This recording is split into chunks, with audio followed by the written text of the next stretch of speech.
Bom dia, graça e a paz. Gostaria de convidá-los e convidá-las a Lucas 9, a partir do verso 10. Lucas 9, a partir do verso 10. Ao regressarem, os apóstolos relataram a Jesus tudo o que tinham feito. E, levando-os consigo, retirou-se à parte para uma cidade chamada Betsaida. Mas as multidões, ao saberem, seguiram-no. Acolhendo-as, falava-lhes a respeito do reino de Deus e socorria os que tinham necessidade de cura. Mas o dia começava a declinar.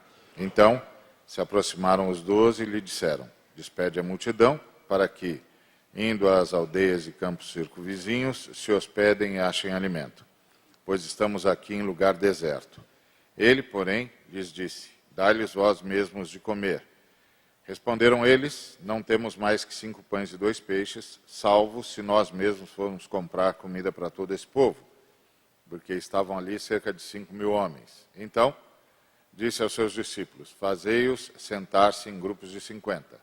Eles atenderam, acomodando a todos. E, tomando os 5 pães e os 2 peixes, erguendo os olhos para o céu, os abençoou, partiu e deu aos discípulos para que os distribuíssem entre o povo. Todos comeram e se fartaram, e dos pedaços que ainda sobejaram foram recolhidos 12 cestos. Amém. Nós estamos conhecendo Jesus a partir dos seus milagres, e esse é um dos milagres de Jesus. Eu gostaria de chamar a atenção dos irmãos e irmãs para algumas coisas que descobrimos sobre Jesus e que podemos ser abençoados se o levarmos em conta. Esse milagre é um milagre que nós temos todos os detalhes, porque os 4 biógrafos de Jesus contaram esse milagre, então nós temos todos os detalhes acerca dele. Sabemos que esse foi um dia exaustivo, que Jesus, nesse dia, ministrou até não ter chance de almoçar, assim como seus discípulos. Também sabemos que nesse dia os discípulos de João Batista foram visitá-lo para comunicar-lhe do assassinato de João Batista por parte de Herodes, assim como comunicá-lo de que Herodes agora passava a perguntar por Jesus. Também nesse dia, alguns dos discípulos que Jesus havia enviado em grupos de 2 voltaram trazendo o relatório do seu trabalho, da sua estada no campo. Portanto, um dia bastante exaustivo, um dia de muita ministração.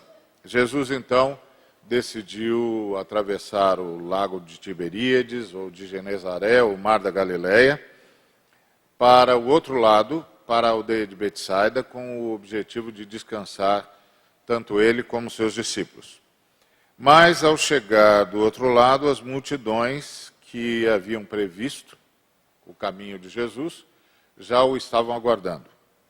E a primeira coisa que aconteceu ali foi provavelmente contrário ao desejo mais íntimo dos discípulos que estavam cansados e queriam realmente descansar. Jesus acolheu a multidão, ou seja, Jesus mudou a sua agenda. E essa é a primeira lição sobre Jesus que vale a pena a gente anotar para nós mesmos. A gente precisa aprender a mudar a agenda em favor do outro. Jesus mudou a agenda em favor da multidão. Ele estava cansado, mas a compaixão venceu o cansaço.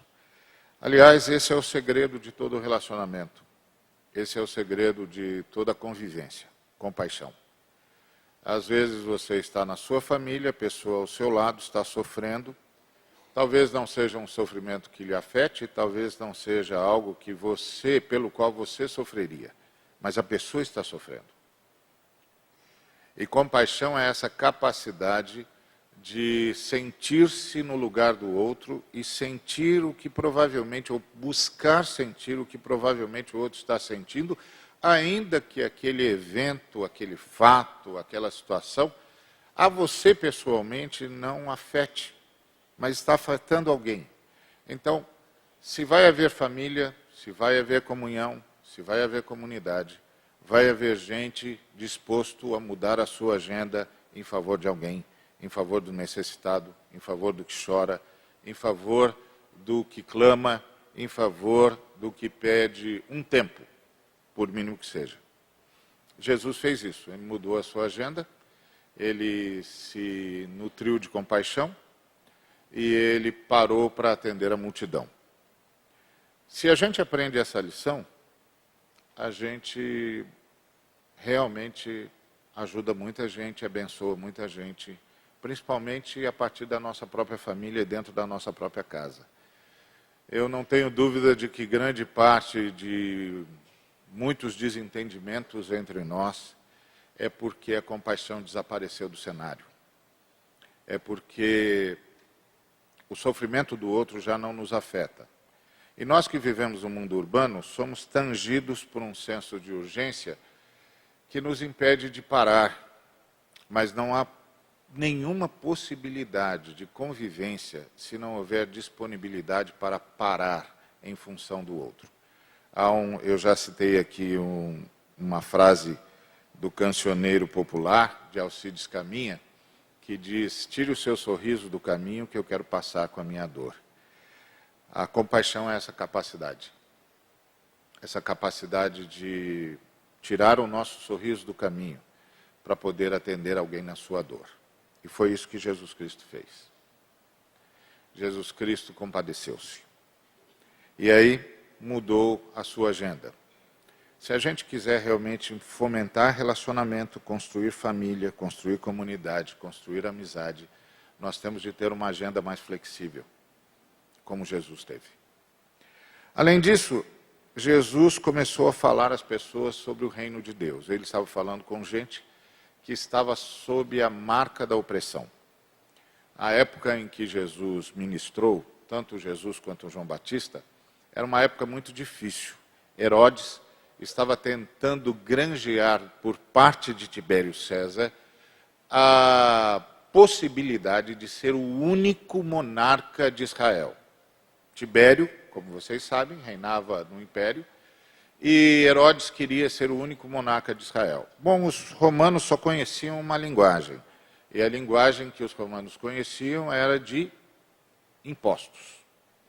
Portanto, para engordar os cofres do império, Tibério sobretaxou a pescaria no Mar da Galileia, que era a principal atividade daquela região, uma atividade rentável e uma atividade extremamente produtiva, porque o Mar da Galileia era extremamente piscoso. Então, ele sobretaxou. Recentemente, os arqueólogos descobriram um barco daquele período e perceberam que aquele barco fora remendado à exaustão, dando, portanto, a impressão de que era uma época em que os pescadores estavam exauridos nos seus recursos e não tinham como manter o seu principal instrumento de trabalho, como renová-lo e, portanto, remendos de toda sorte, de toda ordem, inclusive com materiais de qualidade inferior, que faziam com que aquele barco fosse, de fato, um risco à vida. Jesus estava naquela situação e ele começou a falar sobre o reino de Deus. Falar sobre o reino de Deus é falar de esperança. Falar sobre o reino de Deus é falar sobre o nascimento de uma época de justiça. Você sabe, às vezes as pessoas estão lutando no dia a dia, fazendo o seu melhor, tentando ser honesto, tentando fazer a sua parte para construir uma sociedade digna. E aí ele esbarra naquilo que Rui Barbosa dizia: de tanto ver prosperar a vilania, um ser humano pode chegar a ter vergonha de ser honesto. Nessa hora, seres humanos são tentados a pensar o seguinte: a quem estou tentando enganar? Todos os meus esforços parecem vazios de propósito, porque por mais que eu cumpra a minha parte, que eu colabore com a sociedade, parece que há uma ferrugem corroendo a sociedade que é muito mais ágil do que toda a minha capacidade de contribuir. E nessa hora, a gente precisa do senso de transcendência, para a gente ter o que esperar e como esperar, e para a gente ter como prosperar. O senso de transcendência pode ganhar N conotações na vida de um ser humano. Eduardo Galeano, por exemplo, chama o senso de transcendência de ideologia, que não é nada mais, nada menos do que a esperança de algo que me faz caminhar. Então, Jesus disse isso para aqueles homens e para aquelas mulheres que o ouviam, falou sobre o reino de Deus, falou sobre o triunfo da justiça, falou sobre a capacidade de prosseguir, apesar dos sinais inglórios que a sociedade muitas vezes nos devolve como resultado do nosso trabalho e da nossa luta por um mundo melhor, por uma sociedade mais justa. Então é preciso ter esse senso de transcendência para continuar. E é preciso ter esse senso de transcendência para continuar, inclusive, a investir no seu filho, que precisa de você e que parece que você investe e não vê retorno. Você precisa desse senso de transcendência para investir no seu casamento, que parece ruir apesar de todos os esforços. Você precisa desse senso de transcendência para investir em si mesmo, quando você parece sentir que todos os seus esforços são debalde. Precisa do senso de transcendência para ter o que esperar e como esperar. E aí, quando Jesus disse sobre o reino de Deus, ele falava sobre o senso de transcendência, sobre a capacidade de continuar, de prosseguir a fazer aquilo que eu acredito ser o certo, a buscar a justiça que eu acredito que deve reinar, a buscar o amor que eu acredito que deve vingar, a buscar o bem daquele que parece estar deliberadamente se boicotando. Como eu vou investir em alguém se eu não tiver esperança? Então Jesus infundiu-lhes esperança. Além do que, falar sobre o reino de Deus é responder às 3 perguntas que a humanidade faz. As perguntas que a humanidade faz se reduzem a 3. Você pode consultar todos os alfarrábios e você vai descobrir que todos eles se encaixam numa dessas 3 perguntas, que são: o que é tudo isso e qual o sentido disso tudo? Como é que a gente faz para viver junto? E como a gente extrai e administra a riqueza que a gente tem acesso no planeta? Nós já tentamos de tudo para responder essas perguntas.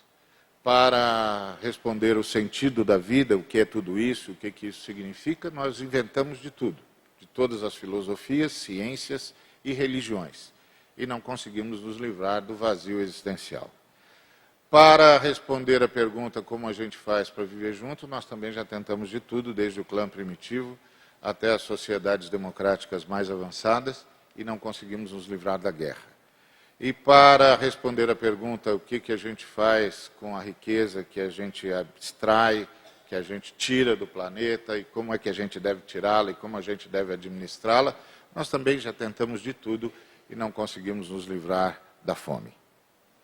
Quando você fala do reino de Deus, você fala de 3 valores: devoção, solidariedade e fraternidade. A devoção acredita que há um só Deus e que ele é diferente das suas criaturas.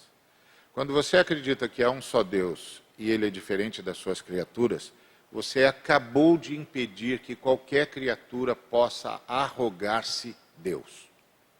É a única maneira de não cairmos numa idolatria que idolatre um regime, um partido, uma nomenclatura, um status, um staff, ou a gente mesmo.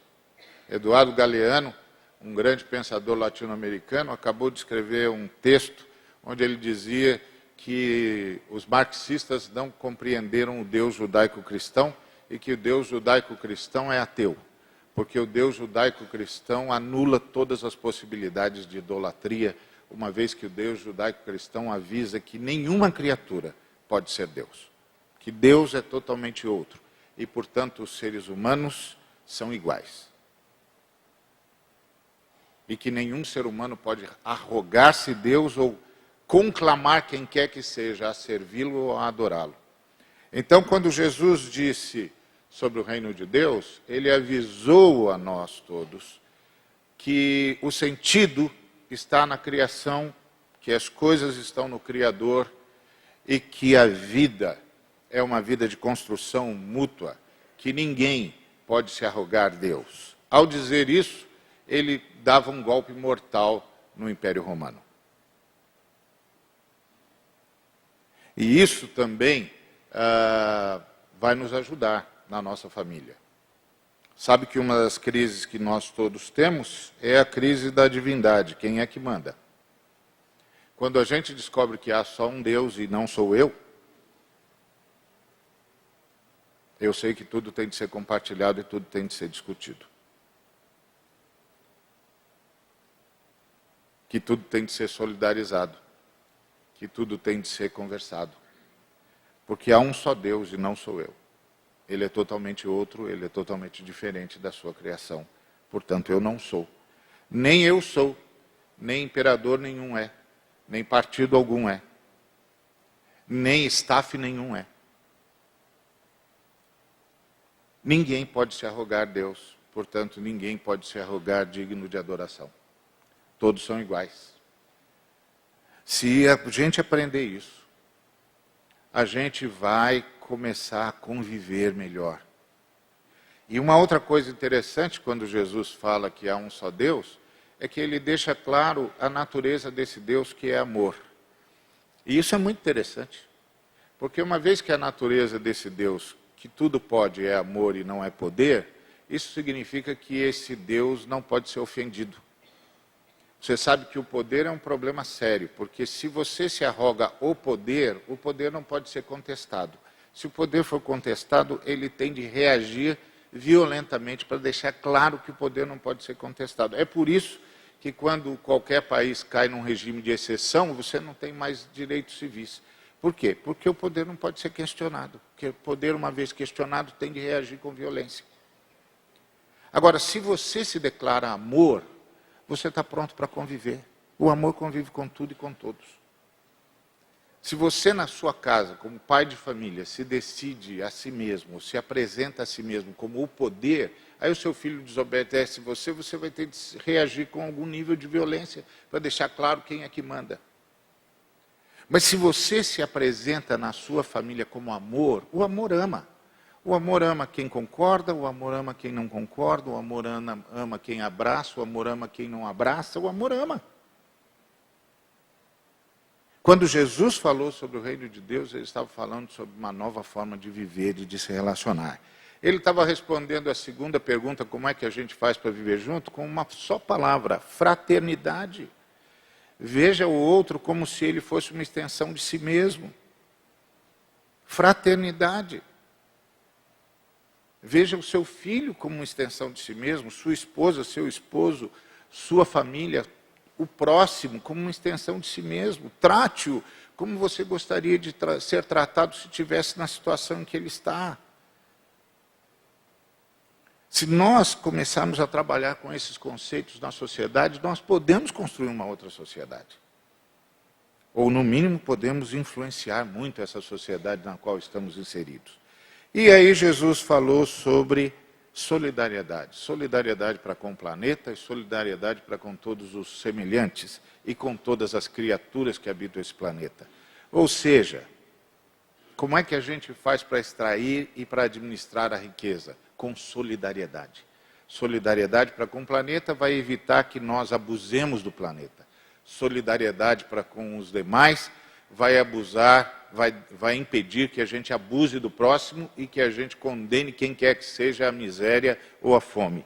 E solidariedade para com as demais criaturas vai nos permitir garantir a sobrevida de todas as espécies que estão no planeta com dignidade. Solidariedade. E assim o reino responde a 3 perguntas básicas que o ser humano sempre faz e sempre fez. E agora o ser humano está fazendo uma 4ª pergunta, que é: o que a gente faz para salvar o planeta? Deus tinha feito uma proposta para a gente, e a proposta que ele fez para a gente é: faça do planeta um jardim. O jardim é um modelo solidário, porque é um jardim, não é uma coleção de vasos, é um jardim. É um modelo sacrificial, porque é um jardim, portanto tem de ter forma, e para haver forma todos têm de se submeter à poda. É harmônico, é sinérgico, porque a beleza do jardim é maior do que a simples soma dos componentes do jardim. O jardim é, sem dúvida nenhuma, um modelo de desenvolvimento sustentável. Foi isso que Deus propôs para nós. Bom, nós não pegamos esse modelo, pegamos um modelo predador, E agora estamos desesperados porque o planeta está morrendo. Saber do reino de Deus é saber que nós precisamos repensar o nosso modelo de progresso e que a gente tem de caminhar decididamente para o desenvolvimento sustentável, para a retomada do jardim. E isso também começa na minha casa. Isso também começa na minha casa. Na comunhão. No amor. Na consciência de que o que está do meu lado tem de ter acesso ao mesmo que eu tenho e tem de receber amor como eu gostaria de receber. Muito bem. Além disso, Jesus se viu como resposta de Deus para os que estavam à sua volta. Ele curou a todos os enfermos. Você já pensou em ser resposta para a vida de alguém?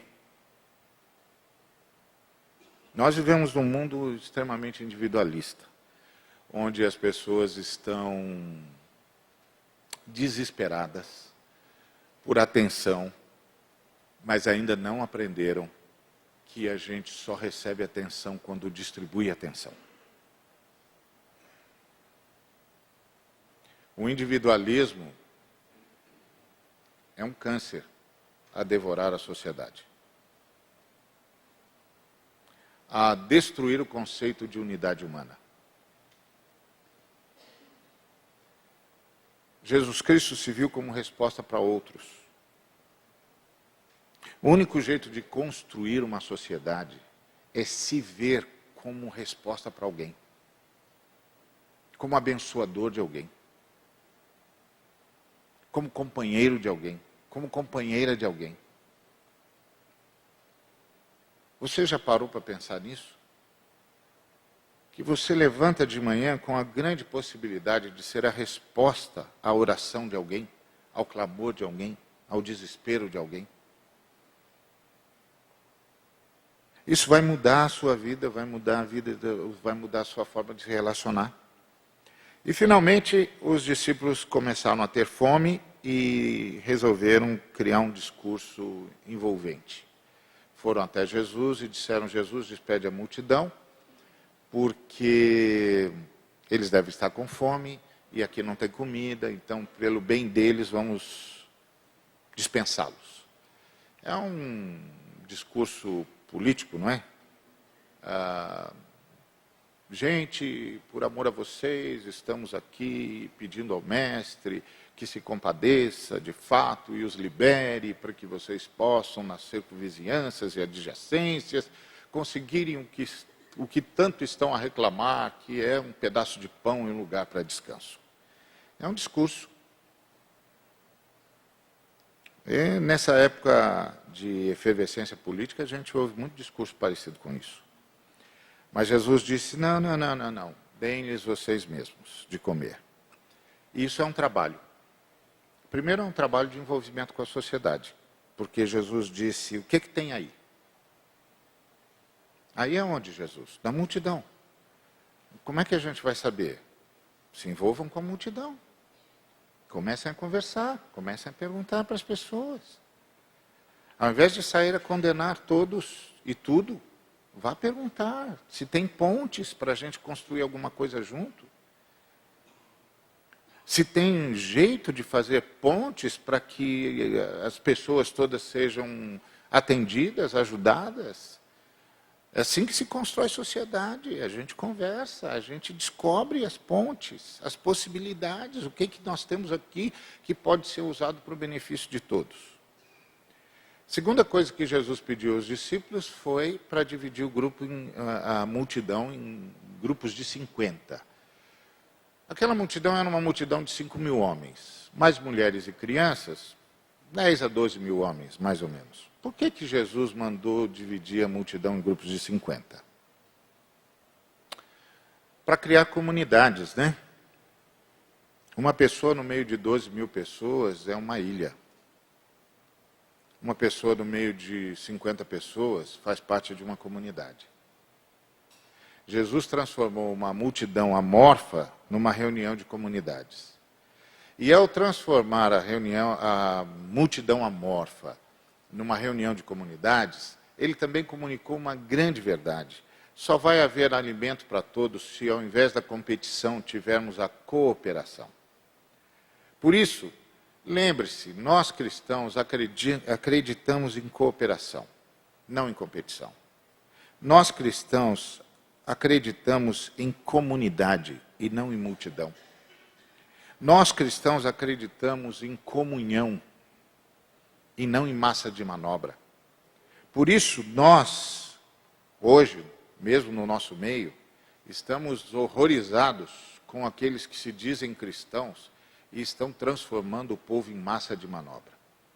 Isso é anti-Jesus Cristo. Isso é anticristão. Isso é uma aberração. A fé cristã é uma fé que gera, que sustenta e que vive em comunidade, num lugar onde as pessoas se conheçam pelo nome. A igreja de Cristo não é uma multidão acéfala e amorfa. Nós não acreditamos nisso. Nós acreditamos em comunidade. Nós acreditamos em comunhão. Nós acreditamos em solidariedade. Nós acreditamos em fraternidade. Nós acreditamos em devoção pessoal e comunitária. Isso exige congraçamento e isso exige comunidades pequenas. Portanto, nosso sonho, quando reunimos um grupo razoável de pessoas, não é que indivíduos estejam vindo, mas que comunidades estejam vindo para celebrar juntos. E isso é o que nós temos de aprender, inclusive na nossa contribuição para com a sociedade. Nós não podemos admitir uma sociedade que seja massa de manobra. Por isso, por exemplo, nós esperamos que um dia haja uma reforma séria nesse país, inclusive para mudar a forma como nós elegemos, para que deixe de ser um sistema proporcional e passe a ser, no máximo, um sistema distrital misto, para que todos os candidatos tenham pé na comunidade. Nós sonhamos com comunidade. Nós não acreditamos em grandes massas. Então, Jesus disse para os discípulos, dividam o povo em grupos de 50. Vamos criar comunidades. Vamos fazer esse povo conversar. E aí ele agradece a Deus pelo pão e distribui. E um fenômeno de solidariedade toma conta daquela reunião e todos comem. E essa é a nossa grande lição para o mundo. É na solidariedade e na cooperação que todos comem. E essa é a nossa grande contribuição ao mundo. A fé não é acreditar num poder miraculoso, é acreditar no caráter do Criador. Que Deus está pronto para multiplicar tudo o que nós estivermos prontos para repartir. Que Deus está pronto para multiplicar tudo o que nós estivermos prontos para partilhar. Que Deus atua no universo de tal maneira que o universo colabore conosco. E que se nós abrirmos o coração uns para os outros, Deus nos fará frutificar em benefício de todos. Então, nessa manhã eu queria deixar isso para a sua meditação. Primeiro, compaixão. Tenha uma agenda flexível, meu irmão. Tenha uma agenda flexível, minha irmã.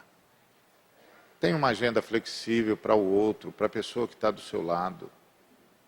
Preste atenção na pessoa que está do seu lado. Veja se há uma lágrima rolando dos seus olhos. Pare, diminui o passo, deixa o enfraquecido, deixa o sofredor dar o ritmo da sua velocidade. Para ajudar é preciso diminuir a velocidade. Para abençoar é preciso diminuir a velocidade. Para conviver é preciso diminuir a velocidade. Eu sei que isso no mundo urbano parece uma heresia, mas é o único jeito de conviver, de salvar relacionamentos. Segundo, veja-se como resposta. A gente está sempre catalogando problemas, mas nem sempre está se oferecendo como resposta. Veja-se como resposta para o seu filho, como resposta para a sua esposa, como resposta para o seu esposo, como resposta para a sociedade onde você está inserido,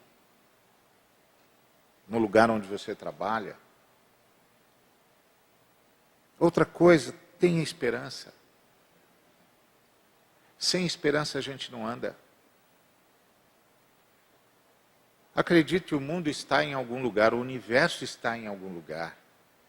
E neste em quem o universo está, há esperança. É preciso caminhar em direção à justiça, em direção à paz, em direção ao amor. A gente não pode perder o senso de transcendência.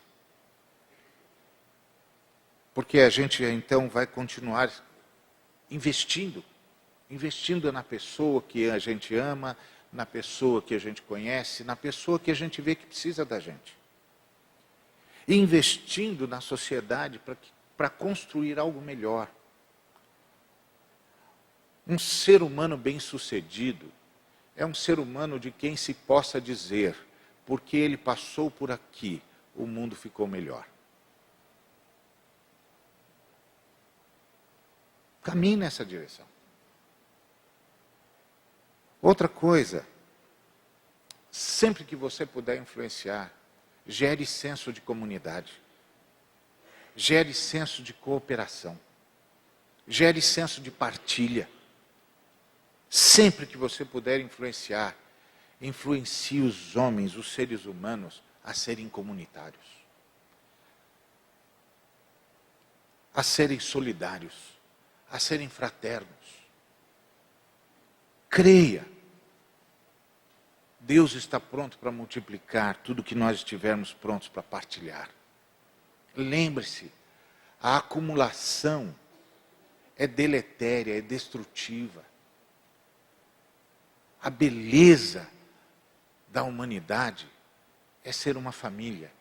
E a beleza de ser uma família é ter uma comunhão solidária e uma comunidade de solidários. Guarda isso no seu coração. Aprenda com Jesus.